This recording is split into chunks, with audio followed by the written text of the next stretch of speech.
You're listening to the GRCC Provost Podcast.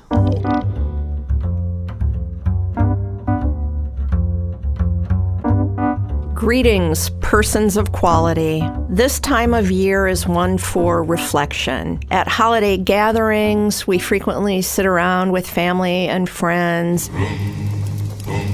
We tell stories, about the great people we've known, funny things that have happened, cute things our pets have done.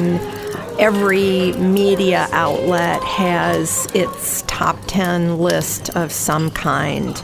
Best dressed of the year, the most important newsmakers, highest paid athletes, best loved holiday movies, most informative and entertaining podcasts recorded by an academic administrator at a large urban Midwestern community college. You know the kind of thing that I'm talking about. I just spent a little bit of time reflecting on sort of the best moments of the year 2015 in my work here at the college, and I came up with a few. Our 100-year commencement at the Van Andel Arena, the dedication of the police memorial, the Nations Cup culinary competition, being invited to paint pictures with some of our honors students, Community Science Day. I had a chance last summer to travel with Anna Maria Clark and Whitney Harper to Michigan Tech University. And then I'll choose a final event that may seem a little bit unusual, but it was the passage of the new graduation requirements at the Academic Governing Council. The fact that our faculty had such a principled, student-centered discussion about what classes our students need to take if they are going to earn a degree here. And I just think it was absolutely a landmark moment for us in terms of our ability to work together to make tough decisions, put students at the center of those decisions. It gives me great faith in our ability as an institution to take on tough questions in the future. So all of these reflections make me very grateful and make me feel very fortunate to be able to work at Grand Rapids Community College. Next, we'll move to the interview portion.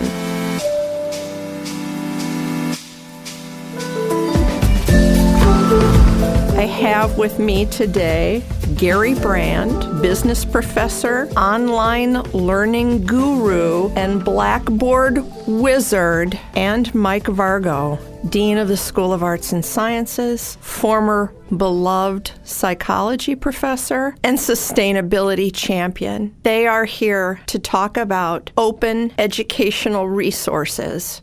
What are open educational resources? Mike? Well, Lori, thank you for that warm welcome. Open educational resources are resources that are used typically in educational settings that are in the public domain to a degree that allows us to use them without typically charging students money for the privilege of having access to them. Most easily and most typically, it would actually involve textbooks that would have been prepared with the intention of being available for students at either no cost for a digital version or a very low cost maybe to cover just basic printing costs. You got involved with championing open educational resources. How? I think I've been involved with it for a while. As I've watched students share textbooks or not be able to afford a textbook, looking for some less expensive alternatives and looking at open textbooks. We recently attended an OER summit in Lansing at Lansing Community College. And, to date it was more about saving students money, which is certainly important, but there was some good research shared regarding how it improves student success. If I'm a student, why should I be interested in open educational resources? Oh, Lori, great question. On average, students spend over $1,000 an academic year on textbooks. If we are able to move a substantial number of course sections to OER sections, that number drops significantly. On average, depending on the content area that we're looking at, an average college textbook costs between $90 and $130 or $140. Some textbooks exceeding $200 for a single course. Some students pay more for textbooks than they actually do for tuition. So, Lori, if we can find ways of bringing those costs down substantially, which is at its essence what OER is focused on doing, you are able to take that money and do something other than buy textbooks with it. Some studies actually suggest that people who are in classes where they're using OER texts take that money and buy extra credit hours with it, meaning that they're taking more courses in their program. In so doing, moving through their program more quickly. And what we have seen over and over again is the amount of time that you spend in a program is ultimately negatively correlated with your likelihood of successfully completing it. So the more quickly we get you taking the courses that are in that program, the more likely you are to actually successfully complete it. There's an advantage to the institution as a whole as well, right? At my level, one thing that I've seen is, I would tell students to read the chapter. It was one of the first things I would tell students when they come into my class. And inevitably, they were waiting for financial aid to come in or to get access to a book they were sharing with somebody else. And in this case, they could get access to the textbook and be reading it even before the semester starts. So I'm finding that approach is helpful if they don't have to pay for it. Ultimately, we're about student learning and success, and I think that students actually reading the textbook instead of just being told to read the textbook is important. Would there be, Mike, an even broader societal benefit? Well, absolutely, Lori, in that everybody now has access to the educational resources that they need to participate in higher education. And we know that in our stratified society, higher education is access to higher levels of socioeconomic success. And so, this is an opportunity that we have to even the playing field, level the playing field for folks that may have fewer resources available to them. What are your goals for sharing this information here at GRCC? I think one thing personally is I looked at textbooks initially. I was attracted by the reduced cost, but I was concerned about the quality of the open material. And as a result of some of the sessions that we've attended, I think the quality is real comparable. And so I think that's something that I want to get out to faculty who might have concerns. We're not declaring a war on publishers or anything. We're just saying, hey, what's the best quality product for your students and at the best price? And so I want to get that word out. We've got a Learning Day session coming up next semester. We're going to talk about open educational resources. I'm also part of the Michigan Colleges Online repository effort around trying to make open resources available to all Michigan institutions. So just trying to get the word out to faculty. And to Gary's point, we're not talking about giving up quality for the sake of cost. In fact, the studies looking at faculty perceptions of OER textbooks suggests that 90% of them using OER textbooks think that they are just as good or even superior to the non-OER texts that they've also used. And those numbers hold up for student perceptions of those materials as well. We are here to kind of get the word out, Lori. Where could I go to learn more, or who could I call?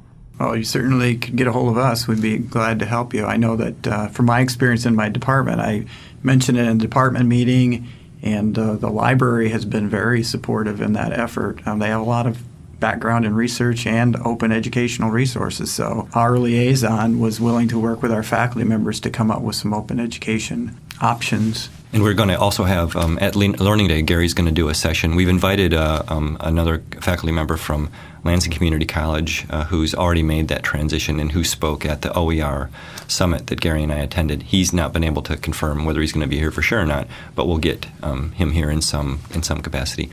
Is there something that I should have asked you that I didn't? One of the things that we are going to be asking for is an institutional commitment to pursue OER enthusiastically.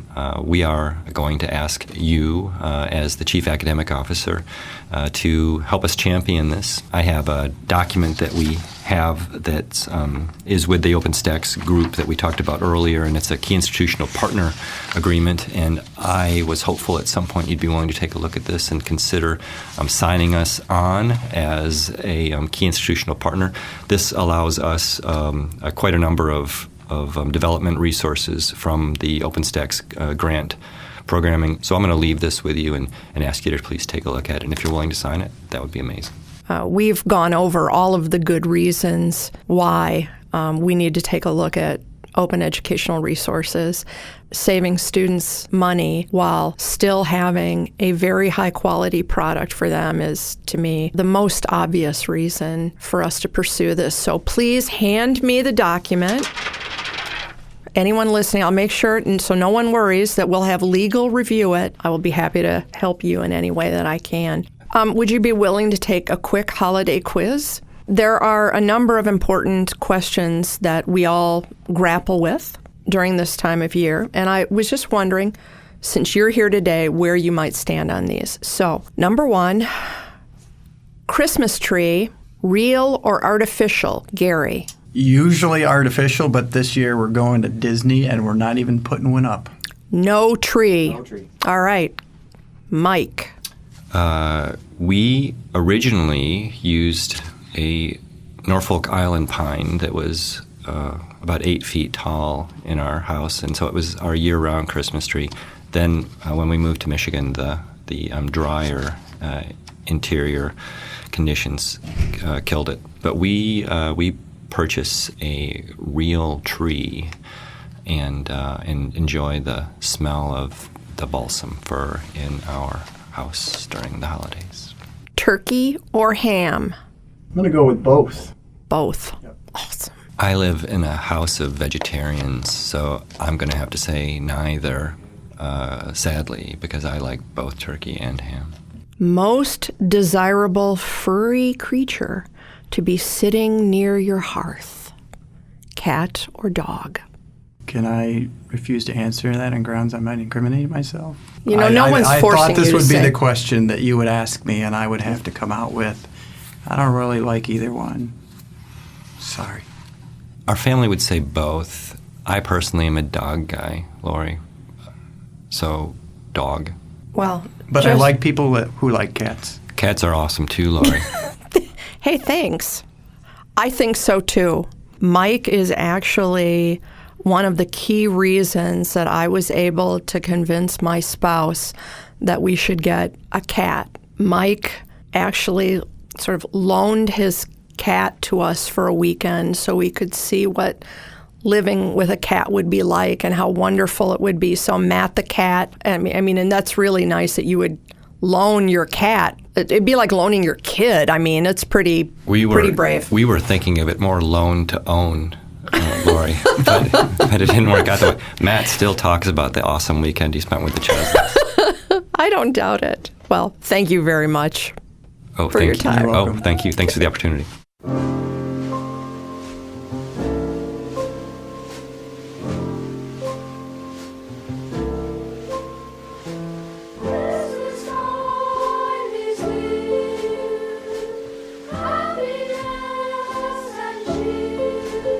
Well, it's the last podcast of 2015. Mike and Gary have given us a great lead into a new year. There won't be another podcast until next year, but until then, I want to say to all of my colleagues at GRCC, I wish all of you a wonderful holiday season. Please remember that I am very proud of the work you do. You are the highly esteemed, much appreciated faculty and staff of a very happy provost. Boom.